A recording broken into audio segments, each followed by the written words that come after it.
石巻市雄勝町のアルバイト漁師兼スポーツトレーナーでいらっしゃいます山本圭一さんです。テーマは大好きだよ今でもずっとです。僕はですね被災体験は実はできないですね。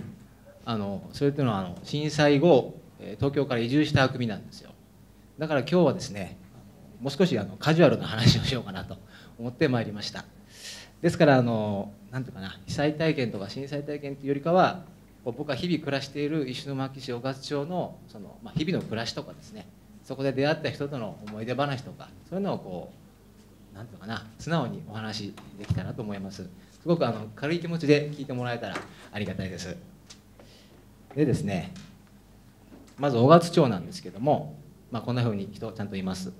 雄勝町人もいねえんじゃないかって言われるんですけど、十分いますからね。で雄勝町ってどこだって言われるんですけど、仙台から直線距離で60キロ、石巻って言っても石巻の市街地ここですよね。これすごい外れにあります。大体石巻から仙台、石巻から雄勝町って大体同じ時間かかるんですよ。すごい遠いところのような感じですが、で私がまず雄勝町に来たのはですね、2011年の3月に炊き出しとかそういうボランティアで、来たんですけども、その時に、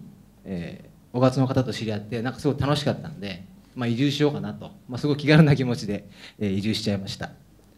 でそれまではですね東京でフィットネスクラブの経営とかですね、そういうことを結構手広くやっていて、すごくよく自分でも言うのもなんですけど働いてたと思います。でそんな私がですねフィットネスクラブなんか全くない雄勝町でどうやって生計を立てるんだというところなんですが、このホタテの水揚げしたりですね、銀鮭を選別したりですね、1年間、海の仕事を手伝ってアルバイト漁師として生活してます。で大体朝っていうか夜中の2時ぐらいに大体海に出てですね、お昼の12時ぐらいまで仕事をして、で、今日はさすがに仕事を休んだんですけども、いつもこの時間はこっくりしてる時間なんですね。でそんな私なんですけども、この雄勝の漁師さんたちをいつも見ていてあることを学びました。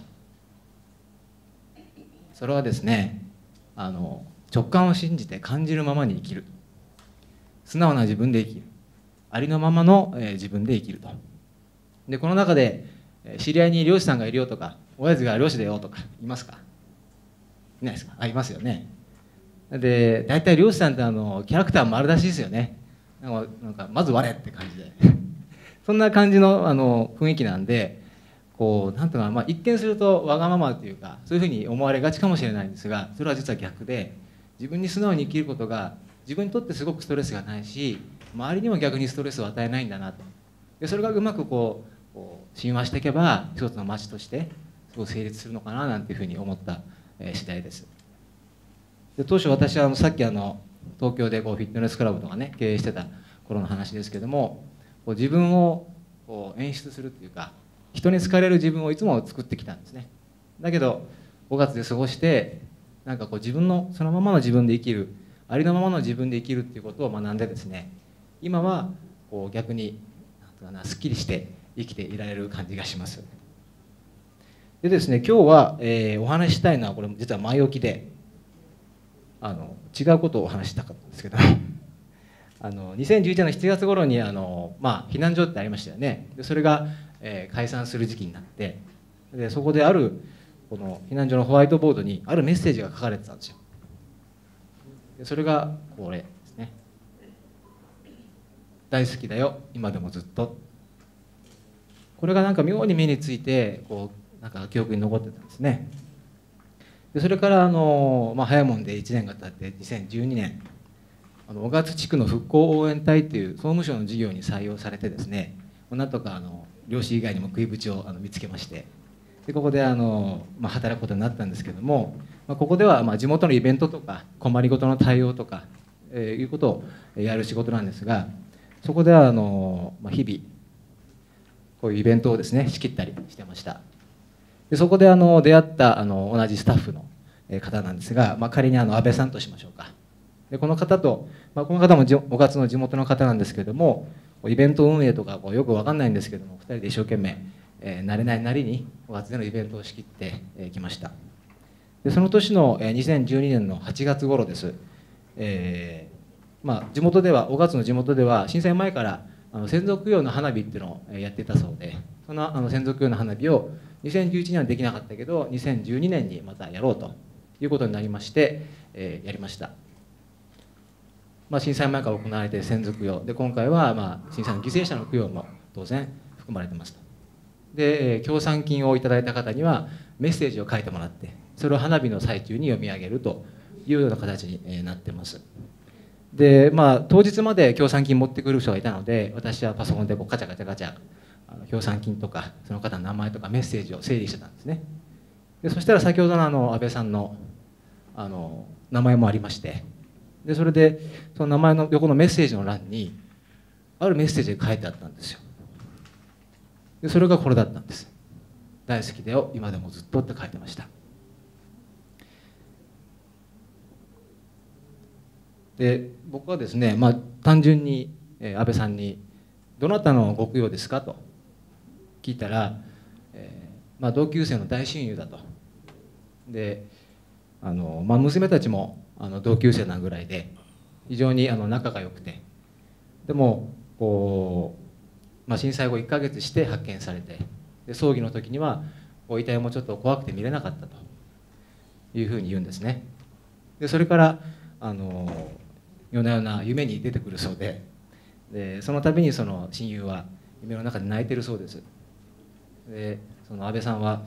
どうして泣いてるのって聞いても返事は当然ないし、どうしようと思って、いつも安倍さんは彼女の、お墓にですねお花を添えていると。でその安倍さん曰く毎日のようにお花をね添えれば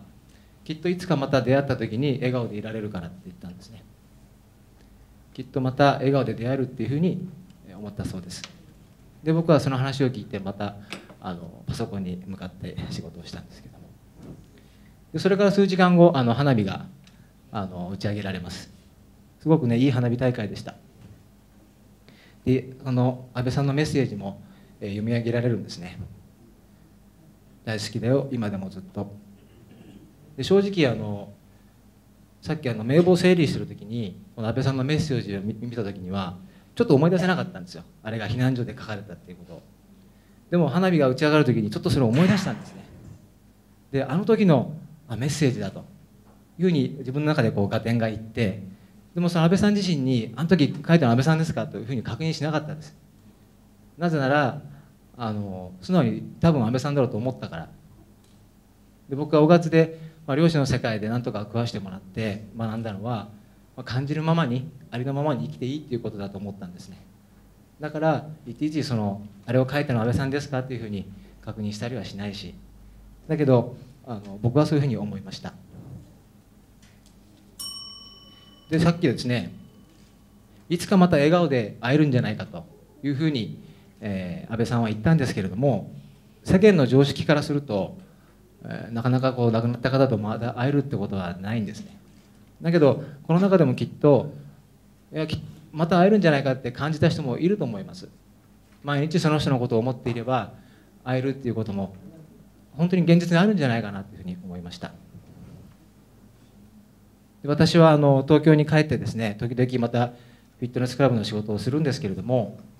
ありのままに生きるってことをすごく体に染み込んできたので、当時正直フィットネスクラブの仕事もなんか嫌になってて、でそれで雄勝に逃げてきたところもあるんですが、今ではすごく楽しく東京の仲間なんですけども仕事ができています。だからスピーカーの皆さんもね今回ありのままの自分を表現されたと思うんですが、ここにいる観客の皆様も自分の好きなように生きていけたらなというふうに思います。もうちょっと待ってくださいね。なんていうのかな、自分の好きなように生きるっていうのがとても大事だと思います。でそうすることによって心から笑顔になれるし、それが周りを幸せにすることだと思いました。でちょっと長くなっちゃいましたけど、花火大会当日の写真をもう一つ、ちょっと分かりにくいんですがつぶつぶがありますよね、黒いところの夜空のところに。でこれカメラの誇りじゃなくてオーブっていうらしいんですよ。で魂っていうんですかね、そういったものが映ってるらしいんですけども、そういうスピリチュアルなことが好きな人に言わせると、